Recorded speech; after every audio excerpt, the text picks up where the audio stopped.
तुम और मैं और इस देश की लाखों बेटियां, सभी बेटियों को हमेशा लड़की होने का ही ट्रेनिंग देते हैं। बार बार तुम लोग लड़की हो इस बात का एहसास दिलाता है ये समाज।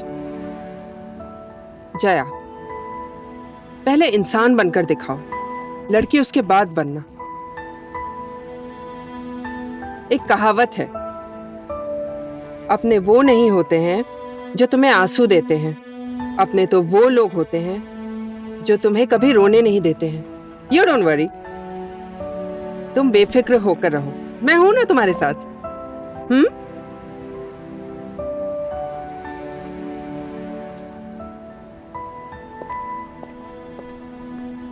मैडम, आपने मुझे बुलाया क्या? हाँ, सुनिए ना, वो कल लड़की के सुसाइड केस का क्या हुआ? क्या है कि मैडम, सभी पक्ष वाले सहमति दे रहे हैं कि ये आत्महत्या ही है, ऐसा मान रहे हैं सब लोग। व्हाट? शिट, हमेशा सच्चाई की आवाज दबा दी जाती है। आवाज उठाना चाहती थी लेकिन यहां पर तो आवाज को ही दबा दिया गया। सुनिए ना। जी बोलिए। जया, राम शरण भाई, ये जया है, ये कल ही करनाली से आई है। इसे ट्रेनिंग में विशेष करके इस पर ज्यादा ध्यान देना।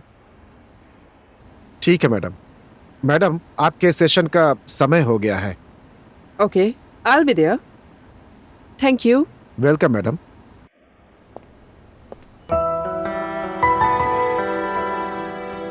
जया, तुम मेरे साथ आ जाओ।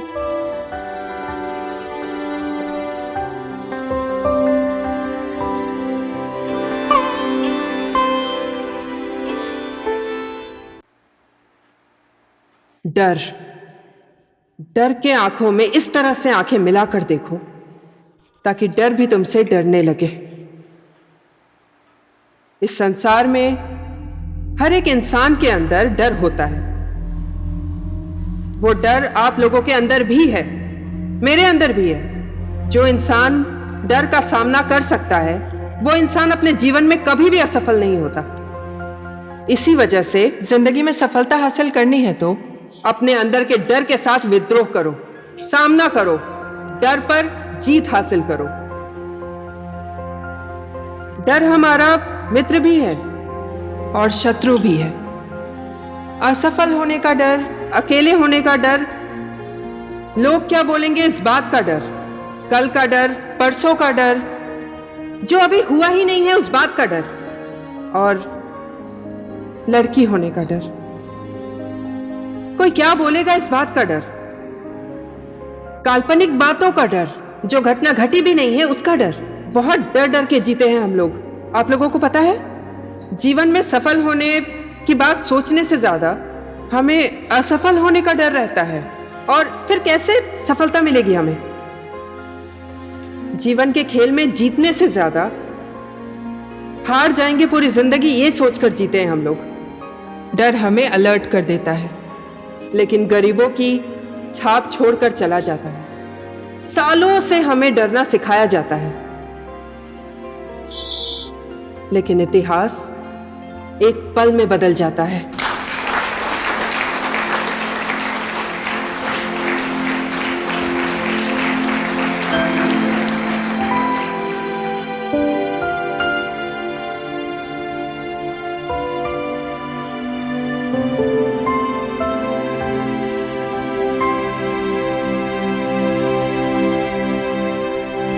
कैच कैच यहाँ पर, यहाँ मुझे पास करो। ये समझ में नहीं आता है क्या तुम लोगों को? अरे तुमने क्यों छोड़ दिया?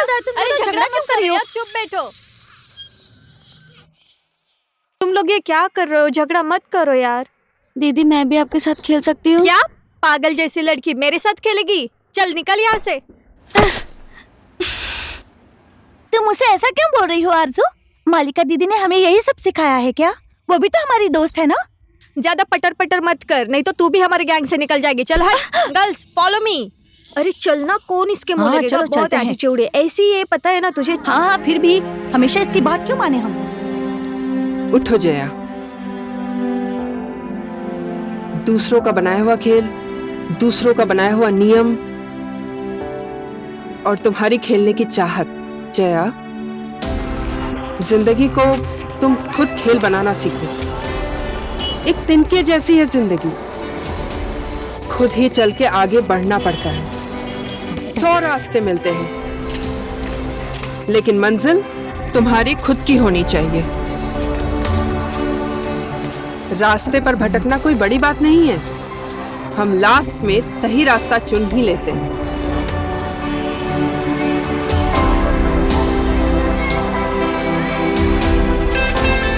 हमेशा हमें सही रास्ता दिखाने वाला इंसान नहीं मिलता है। जीवन में 2 रास्ते होते हैं, एक वो जो भीड़ का अनुसरण करता है और दूसरा वो जो आपको आपकी मंजिल तक ले जाता है। उस बीच में तुम कहाँ जाना चाहते हो, उसी में ही रास्ता छुपा होता है।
हम लोग अपनी जरूरत से बड़ी अपनी तकलीफ को समझते हैं और हमारी जरूरत हमारी तकलीफ से बहुत छोटी दिखती है। एक बार सोच कर देखिए, हम लोग कल क्या थे इस बात से हमारे भविष्य पर कोई फर्क नहीं पड़ता है, लेकिन आज हम क्या कर रहे हैं इस बात से कल को जरूर फर्क पड़ेगा। इस संसार को सपने देखने वालों ने बनाया है, बाकी तो सब लोग सिर्फ दर्शक हैं। इसलिए सपना देखना सीखिए, क्योंकि सपने ही जिंदगी को ऊंचाइयों तक पहुंचाते हैं।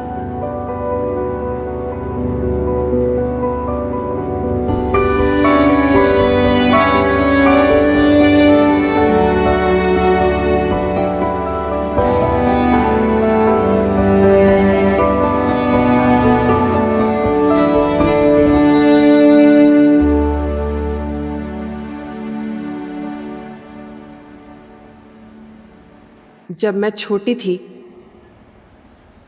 तो मेरे पास भी बहुत सारे सपने थे। पता है, सपनों से बड़ी कोई भी संपत्ति नहीं है। आज मैं आप लोगों को अपनी कहानी सुनाती हूँ।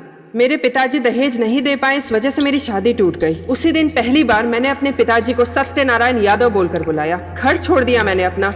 मेरे हाथ में जो आता था वही टूट जाता था। संयोग से एक संस्था चलाने वाले से मेरी मुलाकात हुई। पहली बार किसी ने मुझसे बोला कि तुम्हारे अंदर एक आग है और तुम्हारे साथ तुम्हारे सपने हैं। उस वक्त मेरे पास 2 रास्ते थे, एक खुद के लिए जीना और दूसरे के लिए कुछ करना। मैं जिस संसार में अपनी पहचान ढूंढ रही थी, वहां बहुत सारी चीखें सुनाई देती थी। मेरे जैसी लाखों बहन बेटियों की हिंसा, बलात्कार, दहेज, परंपरा, छुआछूत, शिक्षा, गरीबी, अपमान,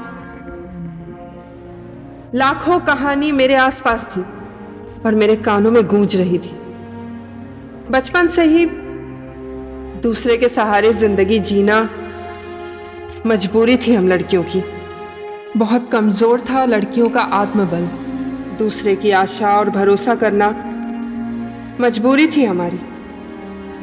हमारी कोई पहचान ही नहीं थी, सिर्फ हम नाटक करते थे और ये नाटक हमें मंजूर नहीं था। इस अभिनय में हम लोगों ने पूरब से लेकर पश्चिम तक, हिमालय से लेकर तराई तक, हर एक जगह पर जाकर लाखों बहन बेटियों को उनके घर परिवार की आत्मा जागृत करते थे और सबको अभियान में जोड़ा। और सब लोग उत्साहित होकर इस अभियान में साथ देने के लिए हमसे जुड़ गए। हमारा एक ही उद्देश्य था, लाखों बहन बेटियों की आत्मा को जगाना। घर में लड़की जन्मे तो गर्व हो, ऐसा देश बनाना चाहते थे। और इस सफर में मुझे अपनी पहचान मिली। और मुझे खुद की ताकत को पहचानने का मौका मिला। इस समाज ने मुझे सिर्फ एक औरत होने का विकल्प दिया, लेकिन मैंने इंसान बनने का फैसला किया।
वहां की गांव पालिका और नगर पालिका का काम है ये। नारियों का हर तरह से अधिकार छीना जा रहा है। इस पर तो वहां के सरकार को कोई एक्शन लेना चाहिए। आप लोग वहां चुपचाप क्यों बैठे हैं? बाल विवाह हो रहा है तो आप लोग वहां पर दावत खा रहे हैं या बारात में जा रहे हैं? आप लोगों की जिम्मेदारी नहीं है? बड़ा आदमी है तो क्या हुआ?